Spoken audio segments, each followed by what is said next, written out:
Taraweeh Truffles. Today's episode is based on a very interesting question that a sister asked me. I was giving a lecture about the importance of salah, the importance of making it a priority in your life, and different things I was speaking about in the lecture. And then the sister asked this question. She said, shouldn't we be balanced? Now that question kind of made me step back, and I was like, what do you mean be balanced? Was it because my lecture I was speaking about worshiping Allah and being the servant of Allah? What do you mean by balance? So in her mind, what she took from my lecture was that the purpose of life is that we should spend our whole life in the masjid and praying, and that we shouldn't have fun with our lives. Shouldn't there be balance in our lives? And I said in response, Islam equals balance in its totality.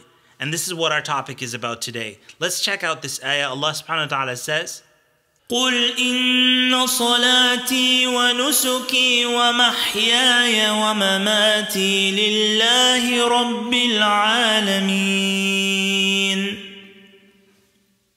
In this verse, Allah subhanahu wa ta'ala says, say, O Muhammad sallallahu alayhi wa sallam, say, Inna salati wa nusuki, that my salah and my sacrifices, and here's the point, wa mahyaya wa mamati lillahi rabbil alameen, and my whole life and my death is for Allah subhanahu wa ta'ala, rabbil alameen, the Lord of the worlds. In reflecting on the community and trying to understand where does this come from, where people think that if you dedicate yourself to Islam, that means that you're not balanced. And I think it comes with a misconception in three things. In our communities, we have a misconception about fun, and we have a misconception about wealth, and we have a misconception about accepting leadership. So with regards to fun, some people think that, hey, you know what, if we go out with our friends and we have, some party or so on, as long as nothing haram is happening, they think that that's not what Islam commands, when in reality, as long as it's permissible, you hang out with your friends, enjoying yourself, then it's part of Islam. When it comes to wealth and money, something that a lot of people have misconceptions about, you have people like Uthman radiallahu anhu, who was promised paradise, and he was extremely wealthy. People like Khadija, people like Abu Bakr radiallahu anhum ajma'een. May Allah be pleased with all of them.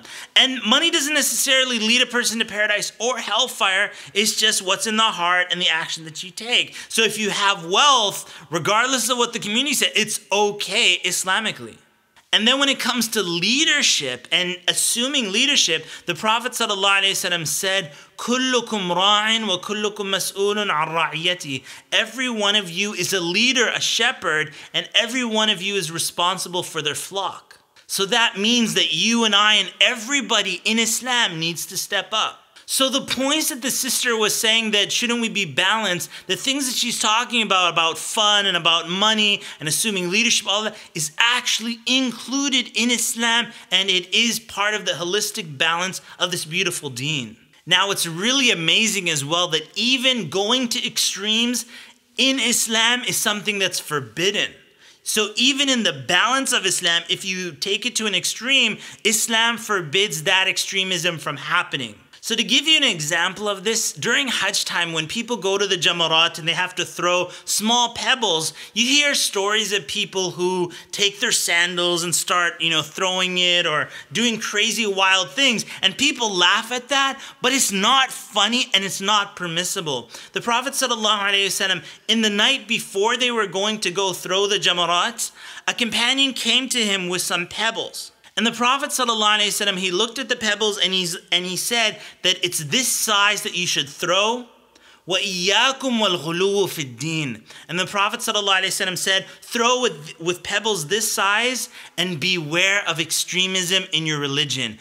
The balance of Islam even includes the size of a pebble that a person should throw at the Jamarat. And if you can't even go to an extreme in the size of a pebble, then you can understand the complete balance of Islam, that it doesn't allow someone to go beyond the boundaries that Allah subhanahu wa ta'ala set, to stay within the balance.